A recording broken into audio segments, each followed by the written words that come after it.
Foreclosure group.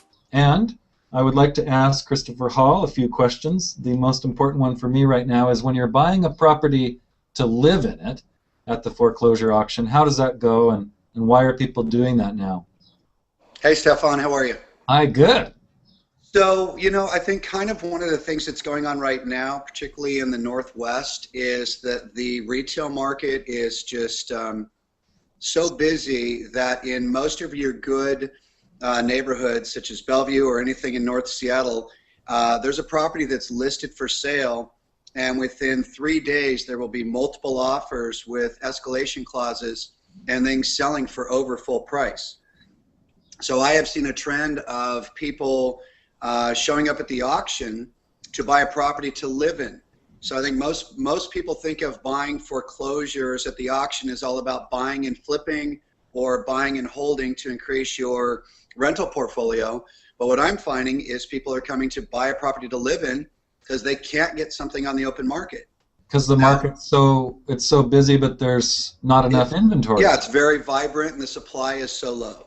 And what we've said in many of these other Google Hangout chats is that we typically counsel our investors to try to buy for 65 to 75 cents on the dollar. However, if you're going to live in the property and you don't have your selling cost and you don't have your holding cost and you're going to truly live in it, you could go all the way to 90 cents on the dollar and do just fine. And that's where I really think there's kind of a little trend going on.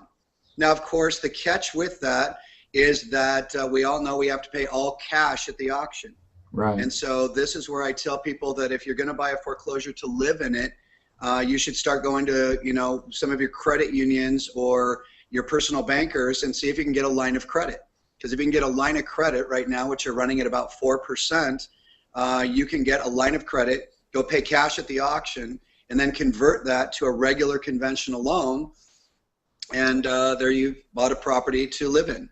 And we have some lending institutions that we network with that kind of do that. But again, I think that people feel like if they can get any kind of a value and walk into any kind of equity, as long as they're going to live in it, the foreclosure auction right now is a viable source for that.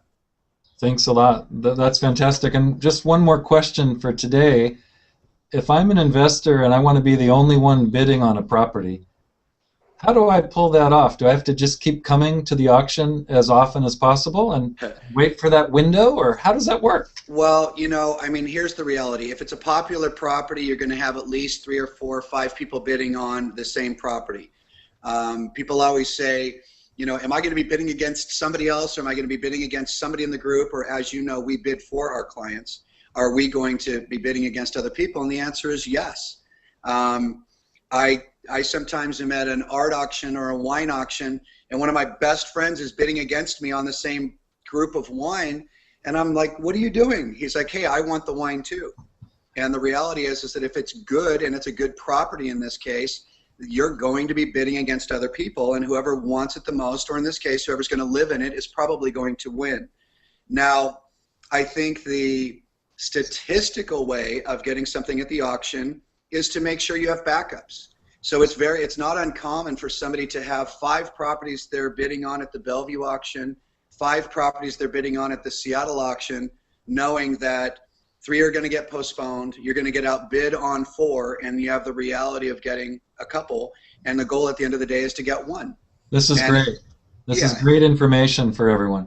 Really. And if that doesn't happen, you do wait for next week. One of the things I would tell somebody if they're going to live in it is maybe, you don't have to rush it. I mean, there's going to be great deals, and yes, I think that, time is of the essence. Yes, I think rates are going up, and yes, I know it's hard to get a property, but if you didn't get one week, there's always going to be good stuff the next week. And I think what's important is to find the house you like, and we'll be able to get somebody a great deal on it for sure. Yeah, that's so nice. It's great talking with you as always, and we'll be back next week. Sounds good, Stefan. Great to see you.